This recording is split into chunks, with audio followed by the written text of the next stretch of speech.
Welcome to Real Possibilities with AARP, because AARP believes no one's possibilities should ever be limited as they age. I'm Elaine Warner. I am coming to you as your host for today's program. I'm on staff with the AARP nonprofit statewide Connecticut office, where we do advocacy and community outreach. We come to you in your local community with AARP's purpose in mind, and that purpose is to empower you to choose how you live as you age. We feel empowered with some new technology. We're coming to you today via Zoom so we can reach you wherever you are in the state and wherever we are. And we hope that we will empower you today with our program titled Isolation Mitigation. There are times when we have to be physically separated from our family members and our loved ones, but we should never feel alone. And we're going to let you know how ARP has been advocating on that very subject. My guest today is someone who's worked very hard on this subject of social isolationism. Anna Doragazi is the Associate State Director for Community Outreach and Advocacy with the AARP Connecticut statewide office. She is a colleague of mine, and she will empower you today, documenting her team effort and her leadership on social isolationism, which disproportionately affects older Americans. Welcome, Anna. It's terrific to have you as a guest. Great to be back. Thanks, Elaine. Thank you. And Anna, I was just reading recently, according to our AARP Foundation, social isolation has reached epic proportions, they say. It's been a major concern, you and I both know, for ARP before what is going on, depending on when you're watching this show, the global pandemic. But it's always been a concern. But finding a way to stay connected has become more important than ever. So Anna, if you can just initially define for our viewer, what is social isolationism, please? Sure. So I think there are two terms that we tend to use interchangeably. So there's social isolation and there's loneliness.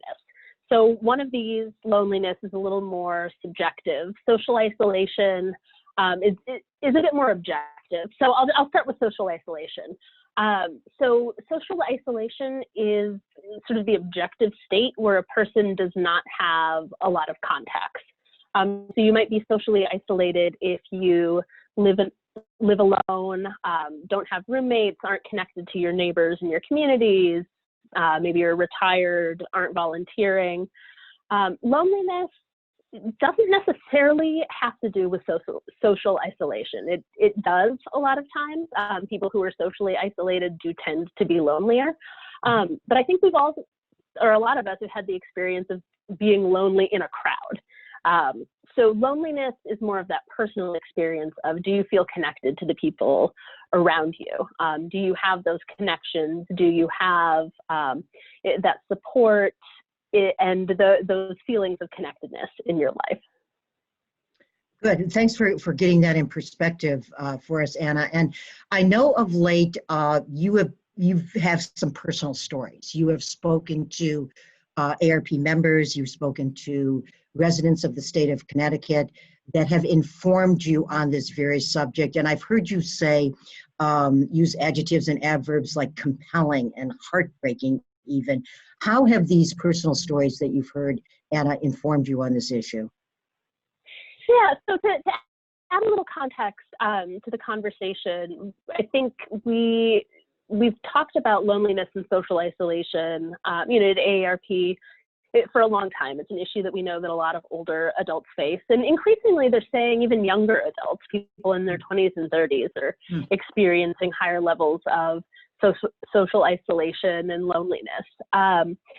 But with sort of the advent of COVID-19 and this time that people have been going through of, some people call it social isolation, some call it physical distancing, but we've been seeing more and more people trying to navigate that. So when we aren't going to our places of worship or our places of work, or we're not going to friends and family members' houses, what does that look like, and how can we stay connected even during this time when it's not necessarily safe to be physically proximate to a lot of people? So some of the stories that I've been hearing in particular have been coming from individuals who have family members in nursing homes. So one of the places in Connecticut during the COVID-19 crisis where we've seen these really high levels of physical isolation is in nursing homes. Yeah. Early on in the pandemic, on March 13th, the state of Connecticut completely banned visitation at nursing homes. Again, from a public health perspective, we know that the nursing home population, because they tend to be older, have some kind of underlying physical condition, tends to be more vulnerable than the general population to COVID-19. So from a public health perspective, this is probably a good move. But that did create this new situation where people were very suddenly cut off from some of those contacts and social connections that they had gotten used to. So where we've been hearing a lot of these stories that have been really touching and in some cases heartbreaking have come from family members who are no longer able to visit with their loved ones in nursing homes. I've talked to family members who used to go every single day to get to read a story to their spouse or their parent, or who used to visit once a week, but that was a really important part of their ritual, and that was an important way for them to stay connected. I know, a lot of people sort of during this time have been relying on technology. So sort of what we're doing right now with the Zoom call. I've been doing Zoom and Skype happy hours with friends, or trying to find other ways to maintain those social connections despite physical distance. And that's something that's been more difficult for some nursing home residents. They might not have the dexterity to use some of these devices, or they might not have a device. So it's been a little bit harder for that population to have access to some of the tools that other people might have that are combating loneliness during a time when we're all a bit more socially isolated.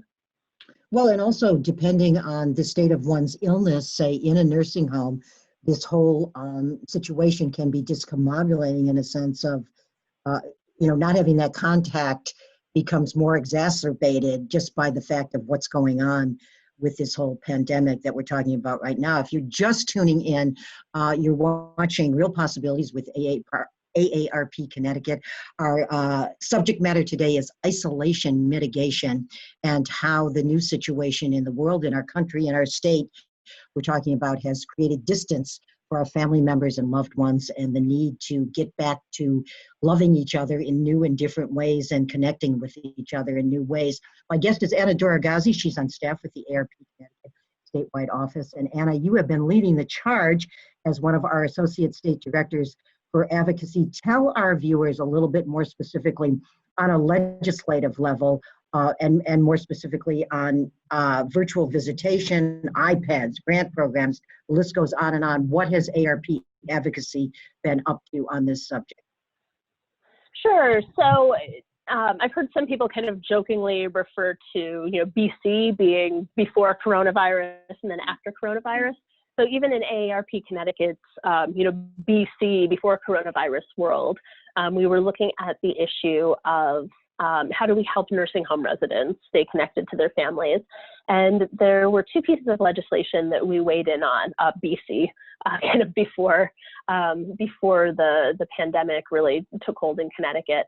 And those two pieces of legislation were looking at giving nursing home residents the ability to install cameras in their rooms. We were supportive of that legislation because what we've seen in private homes in recent years is that people have access to all kinds of technology that can help them keep track of their surroundings, but also help them stay connected to people. So you have devices, like the Nest, like Alexa. You can put these things in your home, that make it a lot easier to make a phone call or to do a video chat or to access the internet. So what we were hoping to do early on in the legislative session was to give nursing home residents the same right to install a camera in their room that people out in the community have when it comes to installing technology in their own home. So because the legislative session was interrupted by this global pandemic, because no bills made it all the way through the legislative session, we had to pivot a little bit and say, okay, if we're not going to you have this conversation sort of through the legislative process about cameras in nursing homes, what is the appropriate conversation to have right now? And after the state banned visitation in nursing homes, we said, okay, this is a big deal. You know, a good move from a public health perspective, but it really extreme. Nursing home residents have a federally protected right to have visitors and to maintain relationships while they live in a nursing facility. And we thought, you know, what can we as AARP do, and what can we do with you know, our partner organizations throughout the state to make sure that we're helping people stay connected during this really unusual and kind of unprecedented time. So we shifted our focus toward getting something from the state that requires nursing homes to offer alternative forms of visitation. So that could be something like, you know, using an iPad for FaceTime or Skype visits, for Zoom calls, like what we're doing now. Some nursing homes we've seen doing things like window visits, where you can have the nursing home resident sort of on one side of the window or the door and their loved ones on the other side, and they can speak over the phone but still see each other and still have that sense of interaction. So I do want to say that a lot of nursing homes did this pivot early on and sort of did the right thing for their residents and made sure that they were finding ways to facilitate all these different forms of communication. But we did know from you know, working with our partner, the long-term care ombudsman, and then just what we were hearing from folks in the community, this wasn't across the board. And this was really difficult for residents, really difficult for families. So we started reaching out to our membership and advocating really hard for some kind of order or directive from the governor's office or from the Department of Health, Public Health, that would require these alternate forms of visitation.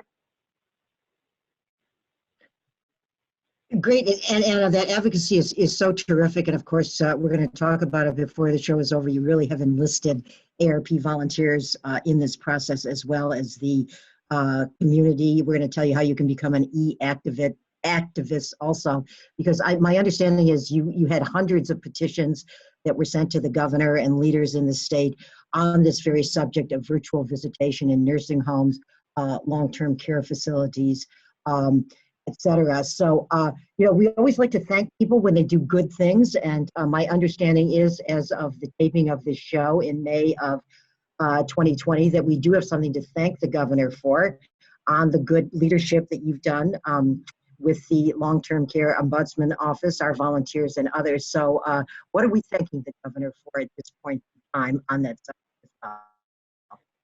Yeah, so we got some great news from the governor's office just in time for Mother's Day weekend.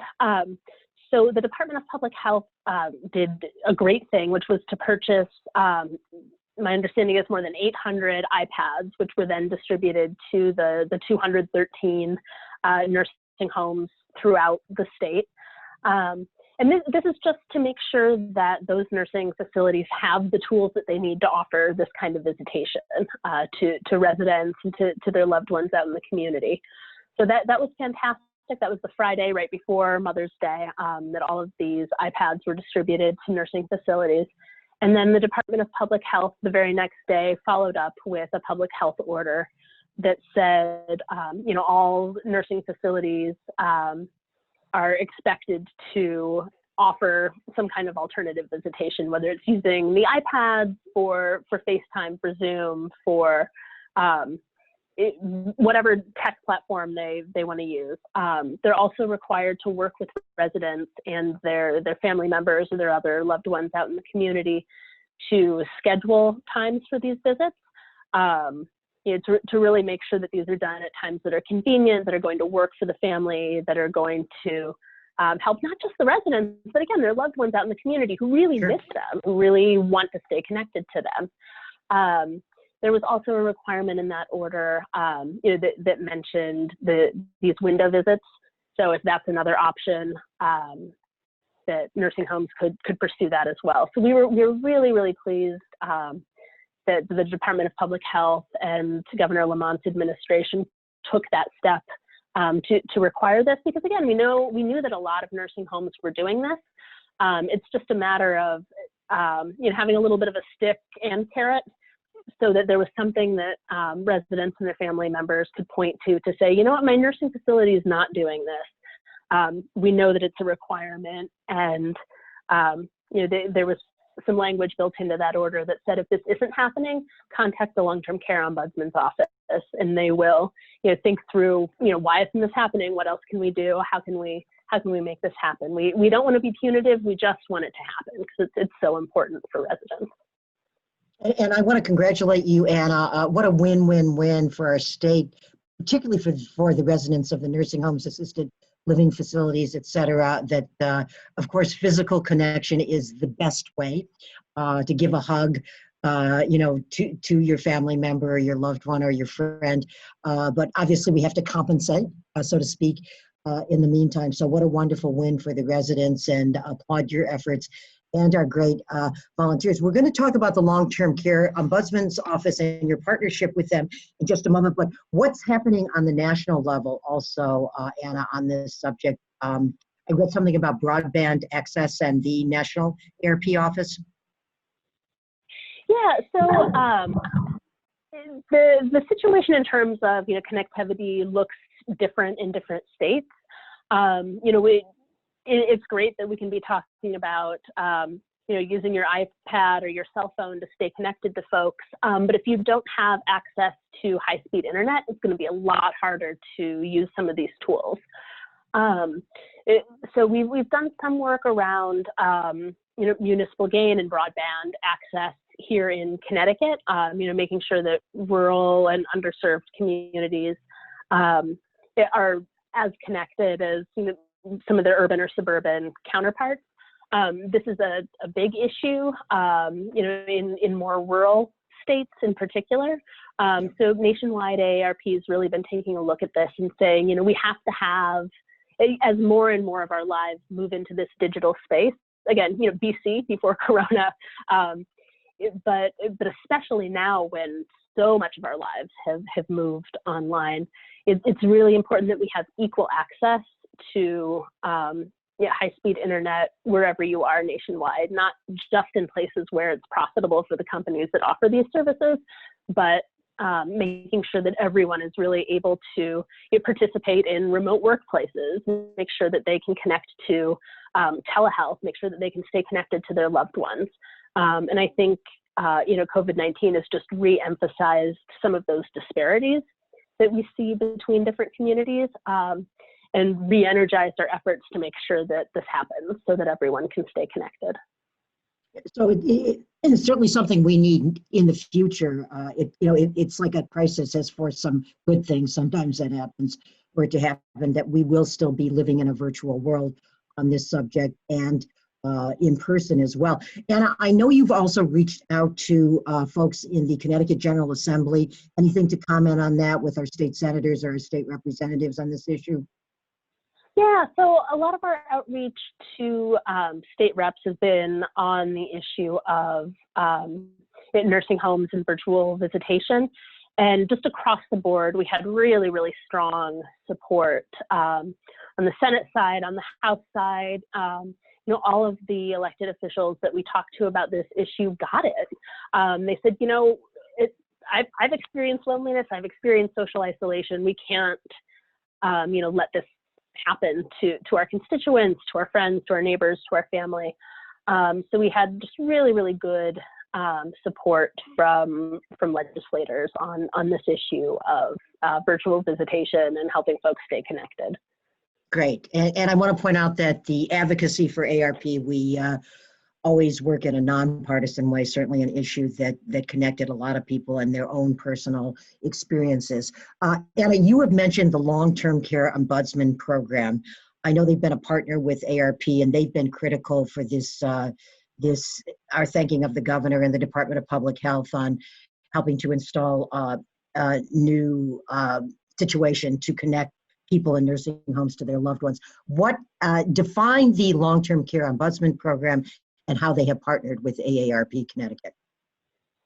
Sure. So the long-term care ombudsman program is a set of advocates that work to improve the lives and quality of life for Connecticut nursing home residents.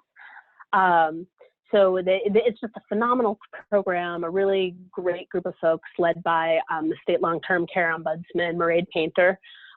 She and her team are in regular contact with resident councils, nursing home residents who live in these nursing facilities, and try to really raise any issues that they're seeing, kind of day to day on the ground in the facilities, and then responding as appropriate. So it's a really great program, and they've been absolutely vital kind of during this time of restricted visitation with COVID-19, and making sure that residents are heard, that their needs are being met, and that there's good communication between nursing homes and family members out in the community. So they've been fantastic to work with. We were thrilled to have that partnership, and could not have done our virtual visitation advocacy without them and their support.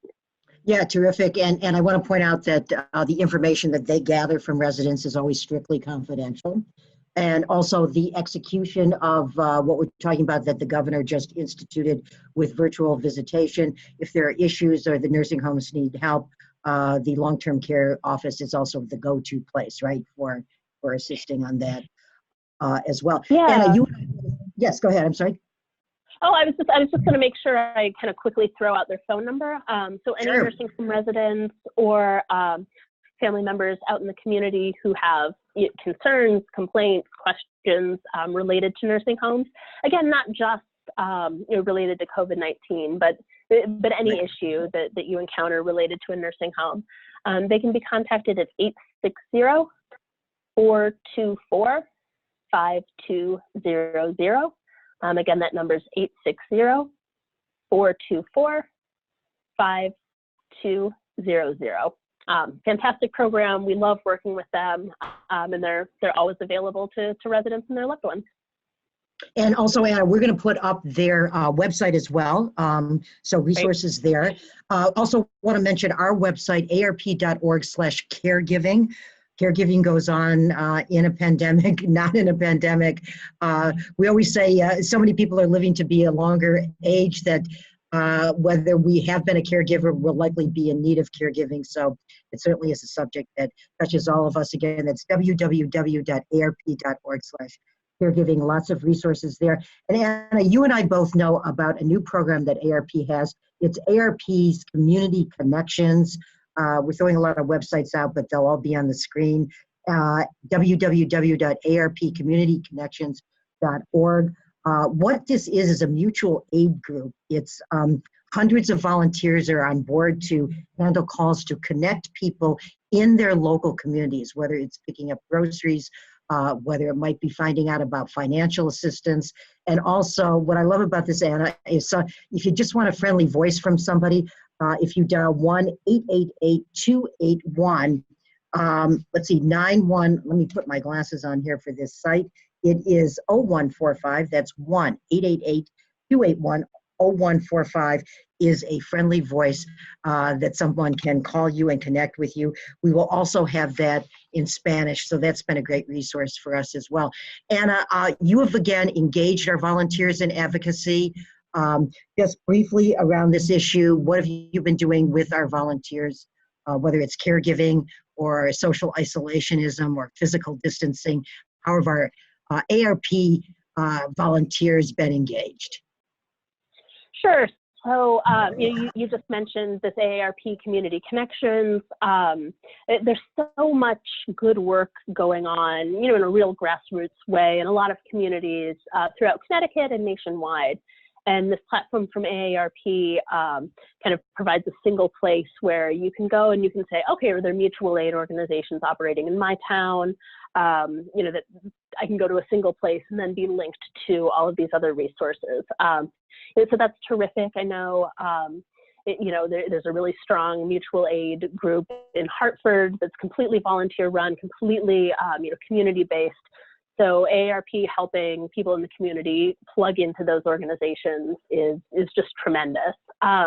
You also mentioned our Friendly Voices hotline that we have. And this is an area where AARP Connecticut volunteers jumped right in and raised their hands, and some of them said, yes, I want to be a friendly voice. And the idea behind this hotline is if you are experiencing social isolation, or if you're lonely, because again, you can be lonely in a big crowd of people, and just want to connect with someone to hear a friendly voice, just have a conversation, just talk about the TV shows you've been watching, or just talk a little bit about how your day was, just to hear another human voice. You can call and connect with some of the great AARP volunteers. I know some of our AARP Connecticut volunteers who are usually out in the community helping us with events, or providing training or other educational opportunities. We're doing those things differently now. And in the meantime, some of our volunteers have said, you know what, I'm not doing an event this week, but I will pick up the phone. I will make those phone calls and help people stay connected that way. So I love our volunteers. I miss seeing them face to face so much, but I love knowing that they're out connecting with folks in that way. Exactly, in so many different ways they can connect, for sure, Anna. And that number again, Friendly Voices, 1-888-281-0145.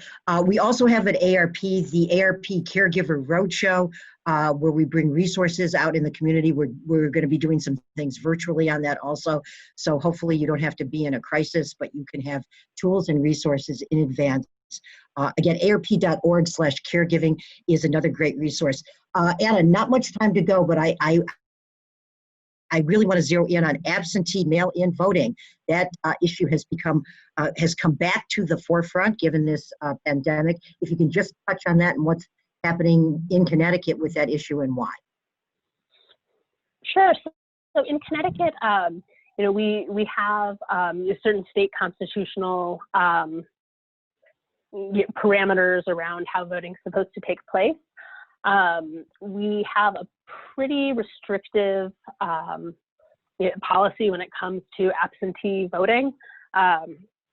And we're really concerned right now that the current state of play when it comes to absentee balloting isn't going to be sufficient to keep people safe during a pandemic. We don't want folks who are vulnerable or who are afraid of being exposed to COVID-19. We don't want them to have to go stand in line like we've seen in other states that have held their primaries, where there's not good social distancing, where you have poll workers who are getting sick from being exposed to hundreds and hundreds of people who have to go and vote in person.